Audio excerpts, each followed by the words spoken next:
Summertime, in the Manhattan neighborhood of Kell's Kitchen. The days are bright and hot and full of mischief, and the nights are cool and restless, with the hum of the city calling to this boy, this Matt Murdock, calling to him, promising him something he cannot yet understand. Soon, Dad will call him in, and Matt will toss undercovers and stare into the night sky, and wait for dawn, and more mischief. But you have to be sneaky if you don't want to get yelled at. Matt is very, very sneaky. The next morning, Officer Lebowitz is doing what he always does. He's taking all the fun out of everything. We wasn't hurting nobody. You was breaking the law. That there fire hydrant is city property and you was playing in it. You're just an old blowhead. You watch how you address a police officer, young lady, or I'll round the pack of you up. Why can't you all learn to behave like the Murdoch boy? He's never in trouble, is he? Hey!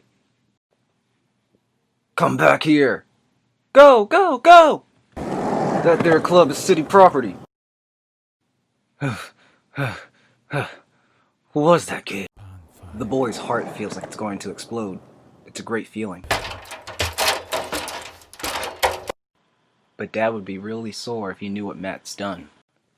So Matt takes the nightstick to his favorite place, a place that smells of sawdust and old sweat, the gym.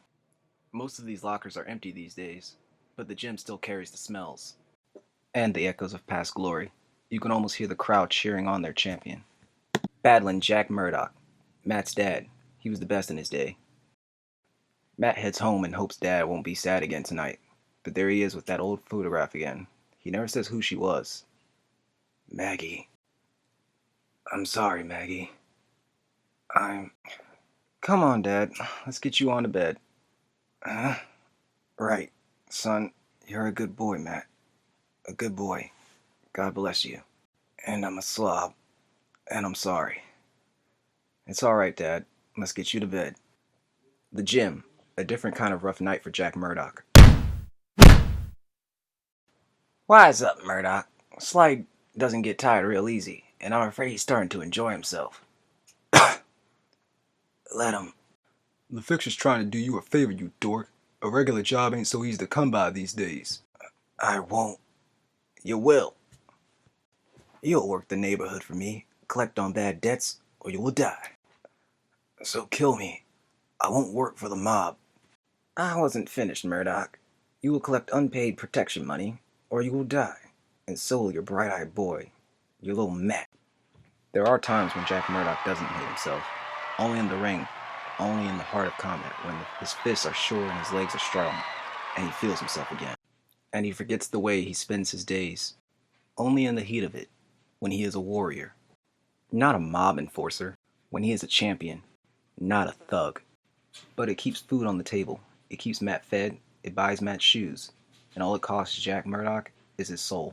Morales could only pay up half, Fixer. That's Mr. Fixer to you, Murdoch. And half ain't all of it, is it? Talk to him again. Harder. Home and Matt. You promised me, son. But I can't study all the time, Dad. And the guys, they call me a sissy. It makes me really mad. It makes me want to sock them, and I don't see any reason why I shouldn't. You'd have socked them. You'd have socked them good. Yeah, I would have. And look where my fists have gotten me. We owe it to your mother, Matt. You've got to be something special. You've got to be nothing like me. You promised me, son. Matt promises, but a few weeks later, on the kind of day when the New York heat brings raised violence and clenched fists, Matt Murdoch proves himself to be his father's son. Dad, I finally showed that Barkley kid. He took a poke at me, and I poked him right back. He just sat down and looked dumb. It was great. Damn it, Matt. Damn it. Then, Dad is all tears and regret, and Matt is running from their home, through the city, directionless, lost. He hit me. The thought is so big, so crazy. Dad hit me. It was wrong. Dad was wrong. And if even Dad can be wrong, then anybody can do bad things. Anybody at all. The only way to stop people from being bad is to make rules, laws. Somewhere in a long and lonely night, the boy's course is set. He will study the rules. He will study the laws. It is a costly choice. Every night, every weekend, Matt has to fight the urge to leave his little room and answer the endless taunts of other kids. The worst of it is the nickname they give him. Hey, Daredevil, come on out! Daredevil! Recess becomes purgatory, but Matt does not fight. He obeys the rules, and still they chant, Daredevil! Daredevil, Daredevil. You could have fought Batman. You're such a weenie. His favorite place, the gym. Endless stolen hours.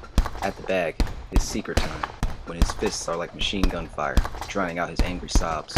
And unnoticed by Matt, someone observes and waits. A shadow, unmoving, silent, feeling the boy's fury, and waiting for the day the boy will meet his destiny.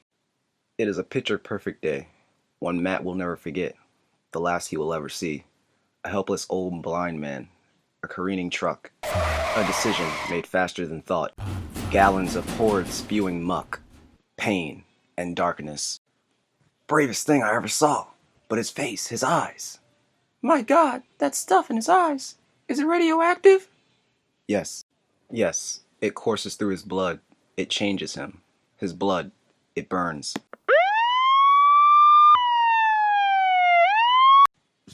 It gushes through high-power hoses and slams against the base of his skull. Everything hurts. He doesn't know where he is.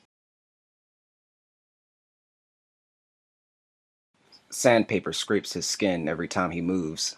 No, not sandpaper. Sheets. Starched sheets.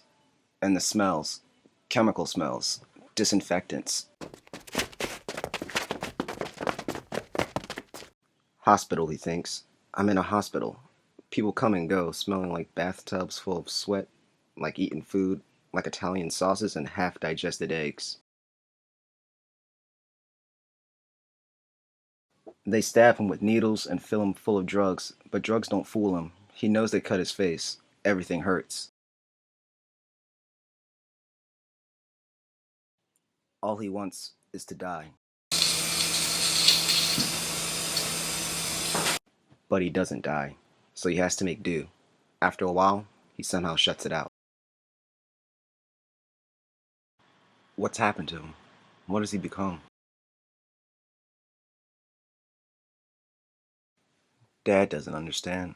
Nobody understands, except the woman, the stranger who comes. She soothes him. She calls these crazy senses a blessing and makes him a promise to keep them a secret, even from Dad. She kisses his forehead. Her lips are soft and loving. And something hard dangles from her neck. It's a cross made of gold. She leaves, taking her mystery with her. But he feels calmer now, stronger. He will survive this. He will survive this. Weeks later, Matt listens to a pair of alley cats trading hisses 6 blocks away. He follows a lover's quarrel in a crowded restaurant, isolating the voices, not missing a word. But none of this drowns out the voices behind him. A tragedy, Mr. Murdoch. You have our deepest sympathies, but you must understand that our corporation considers itself in no way accountable. It was your junk that hit my boy, Shyster. Let's talk straight, Murdoch. If you talk to the press or make any attempt to file a complaint against us, we'll reveal your own involvement with the fixer. Your boy's blind. Nothing can change that. Do you want him to be the son of a convict as well? Weeks go by. Everybody pities Matt. Everybody wants to help him cross the street. But there is no pity in the man who trails him.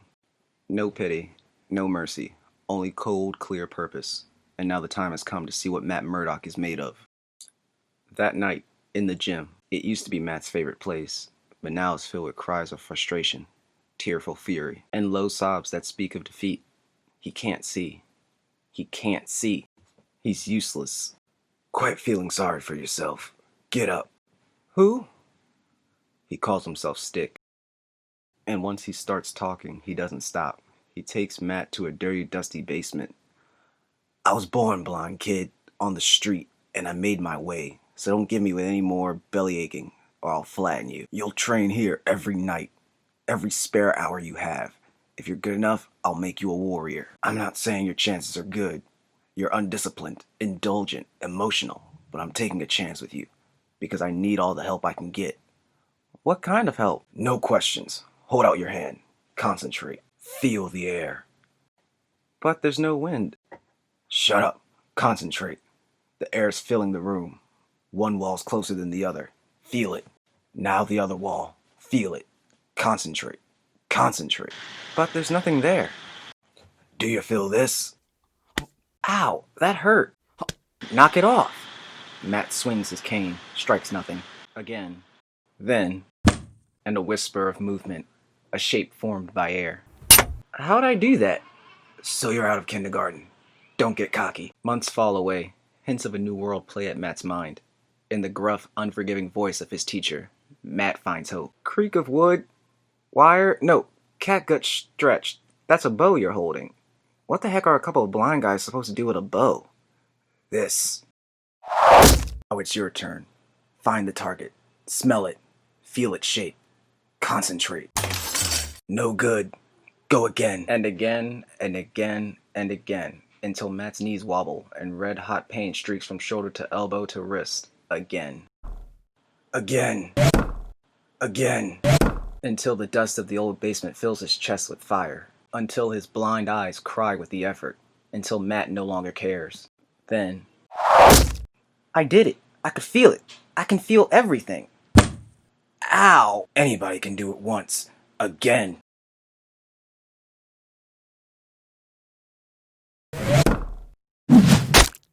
Night after night, Jack Murdoch finds his son, asleep, exhausted. A fine boy, he thinks, studying like a demon. He's right. But Matt's studies go far beyond history and geography and law, into a realm of near magic, and stick waits and hopes. The nights are the best, when Matt wakes before dawn, and as always, Stick is there, and they dance, unseen.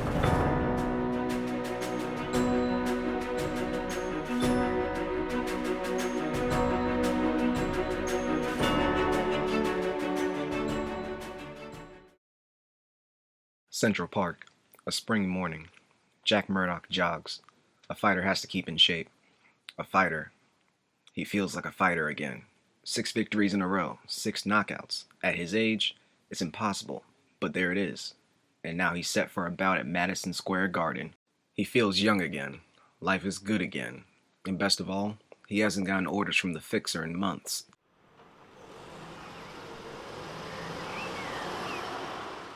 You're pushing yourself too hard, Murdoch. You're not a young man anymore. I haven't been doing so bad, Fixer.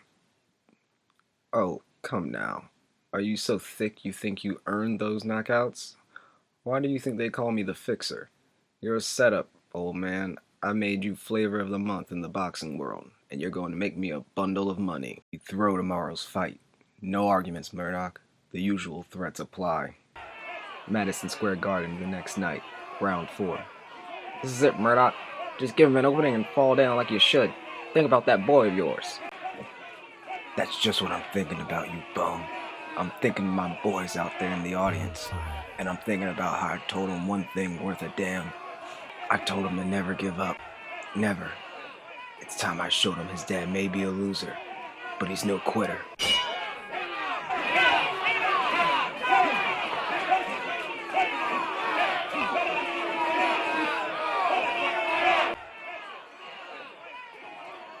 Six, 7, 8,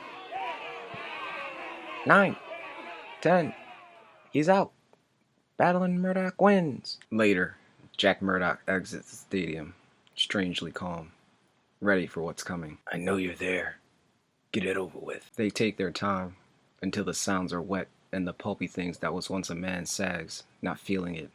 Murdoch still stares on, conscious, beyond caring. At the end, through the blood, toothless, he throws the Fixer a young man's grin. At the end, it's a mercy.